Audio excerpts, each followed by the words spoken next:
live just on the other side of Rosa Park. It's a great park, actually. And we have a friend who drives a 82 Rusty pickup truck, white van, and comes to visit a dog every once in a while. And he stopped coming to visit because every time he came to visit, he said he gets pulled over on the way here.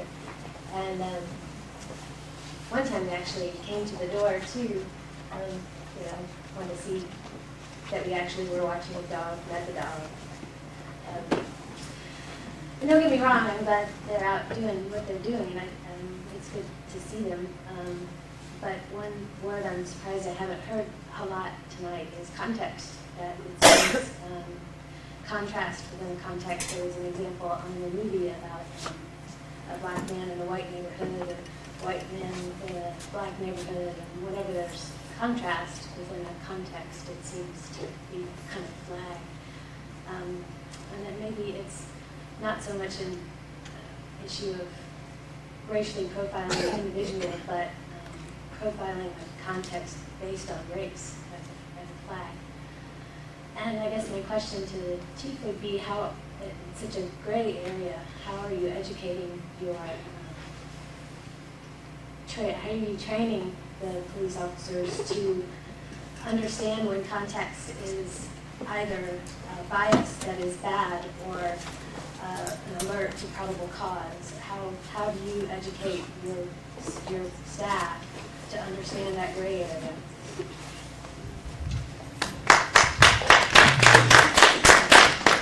It's a very good question. What we do is we start off by recruiting what we believe are people that have limited biases. I think we all have biases, limited biases. We try to recruit good citizens.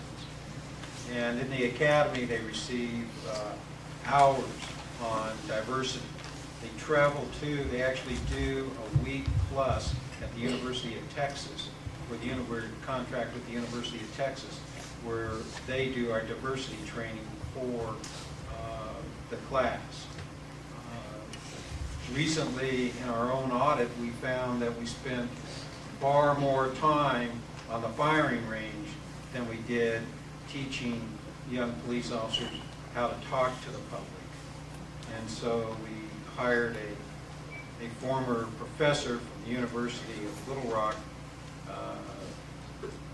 who's an expert on communications, and he has been conducting communications training with not only our young officers, but our senior officers.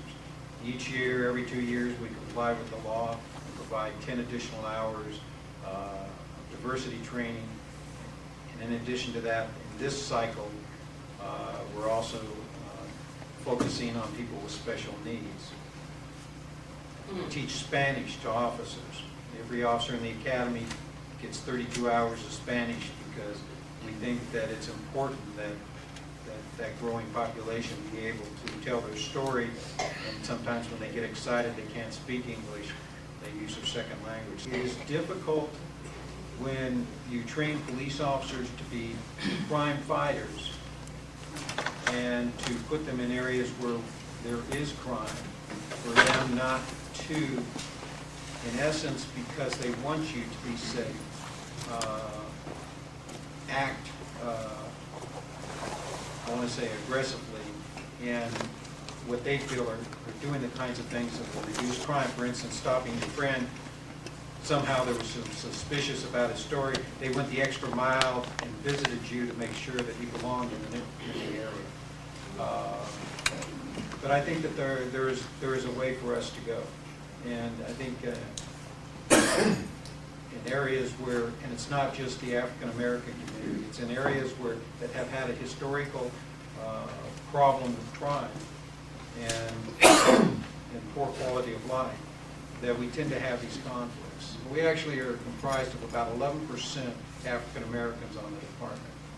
And according to the census, there's about 9+% African Americans in the city of Austin. And we're not resting there. I mean, we are seeking out minority candidates. So I think we do a reasonably good job. But I don't think training is all I don't think training is the sole answer with regard to improving relations. I think when you get to know us, when I talk with people in East Austin, they relate stories about officers they knew. It didn't matter what the color of the skin of the officers they knew. They talk about Officer so-and-so that stopped by the school when they taught at Blackshear School for no reason and talked to them and talked with the kids. Or stopped by to take care of an unruly kid and counsel him a little bit informally. It didn't matter that that officer was white. It simply was that there was a personal relationship with him. And I think that that is the key to resolving some of these issues. And that is that we have to think of ways of developing a personal relationship while still doing our business of arresting people who violate the law and making the streets safe and improving the quality of life.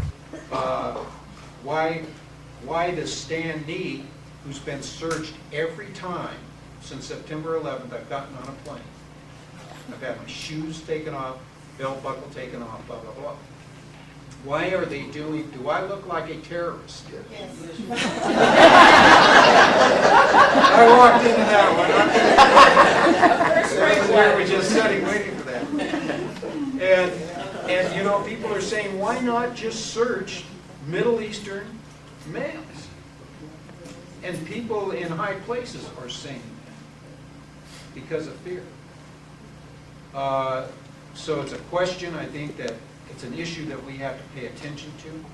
It's an issue that if we allow our fears to get in the way of our vision of what we want our cities to be and our country to be, and it will actually distract from generally all of our qualities.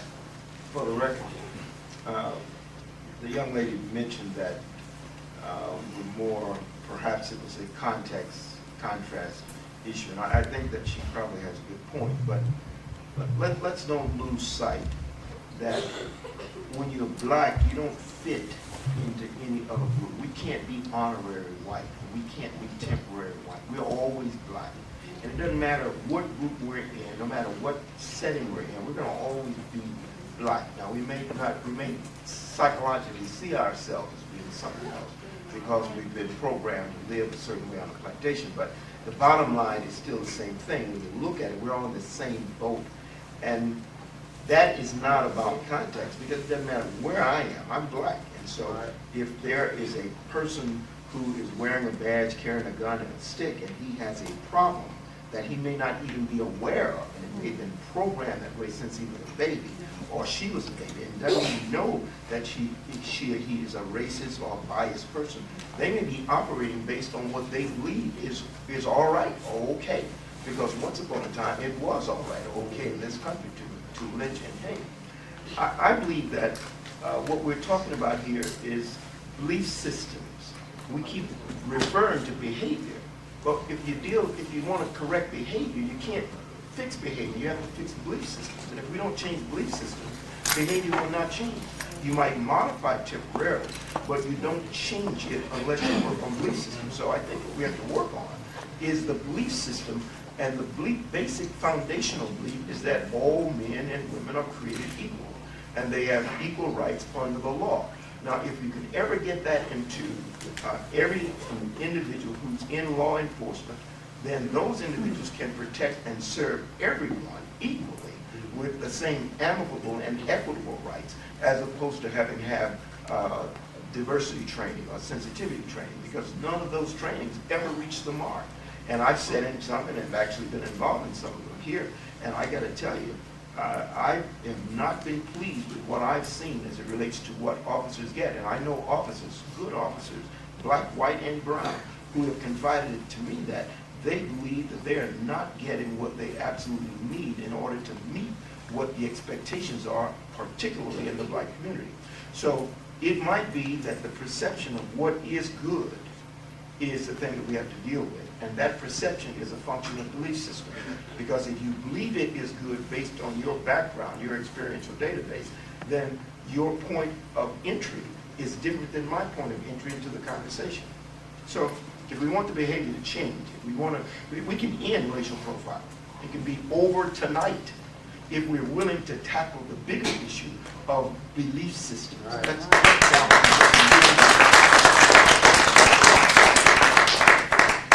Thank you, Dr. Lenz. I think that's the key, because no matter how